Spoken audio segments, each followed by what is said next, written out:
तुम्हारे मन में जो किसी के लिए अच्छी भावनाएं होती हैं, जो अपनापन होता है, प्यार होता है, वो तुम्हें किसी को भी बताने की ज़रूरत नहीं है। ना तुम्हें कभी किसी को समझाने की ज़रूरत होती है। तुम सिर्फ चुप रहो, क्योंकि तुम्हारी भावनाएं अगर सामने वाला समझना चाहता होगा तो वो अपने आप समझ जाएगा। लेकिन अगर सामने वाला समझना ही नहीं चाहता है तो मेरे बच्चे, तुम जितना मर्जी उसके सामने बोल बोल कर जाहिर करते रहो, उसने नहीं समझना है तो वो नहीं समझेगा। इसलिए कभी अपने भावनाओं को भूलकर व्यक्त करना ही नहीं चाहिए, क्योंकि बात वही आ जाती है कि इंसान समझता वही है जो उसको समझना होता है। इसलिए तुम जो कुछ चाहते हो बस करते जाओ, खामोशी से करते जाओ।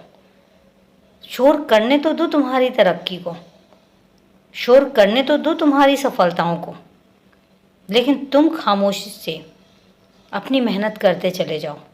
इतनी खामोशी से मेहनत करते चले जाओ कि किसी को भी पता ना चले कि तुम क्या कर रहे हो।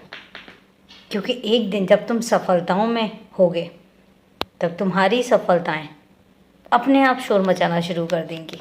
तुम्हें कहने की ज़रूरत नहीं पड़ेगी, ना तुम्हें किसी को बताने की ज़रूरत पड़ेगी, ना तुम्हें किसी को ये कहने की ज़रूरत पड़ेगी कि तुम्हारे मन में तुम्हारे अपनों के लिए कितना अपनापन है।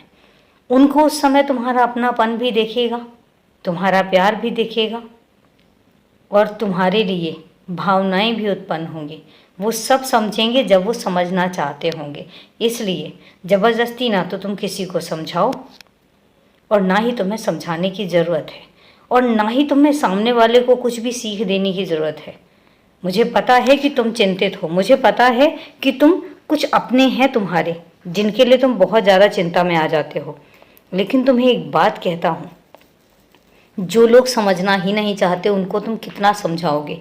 इसलिए जिनके बारे में तुम चिंतित हो सब कुछ मुझ पर छोड़ दो, क्योंकि मैं उन्हें सही रास्ते पर लेकर आऊँगा। लेकिन उससे पहले जिस गलत रास्ते पर वो जा रहे हैं तुम बार बार रोक रहे हो और उसके बाद वो जा रहे हैं, उन्हें एक बार जाने तो दो। उन्हें खुद एहसास होगा एक समय कि जो तुम कह रहे थे वो एकदम सत्य था और उन्हें तुम्हारी बात मान लेनी चाहिए थी। लेकिन अगर उन्होंने नहीं मानी है तो उसका भुगतान तो वो करेंगे, लेकिन हाँ, मैं उन्हें भटकने नहीं दूंगा। इस बात का वादा मैं तुमसे करता हूँ, क्योंकि मुझे पता है कि उनके भटकने से तुम्हें भी फ़र्क पड़ता है, और इसलिए तुम्हें फ़र्क पड़े मैं ये कभी नहीं चाहूँगा। खुश रहो, सदा खुश रहो।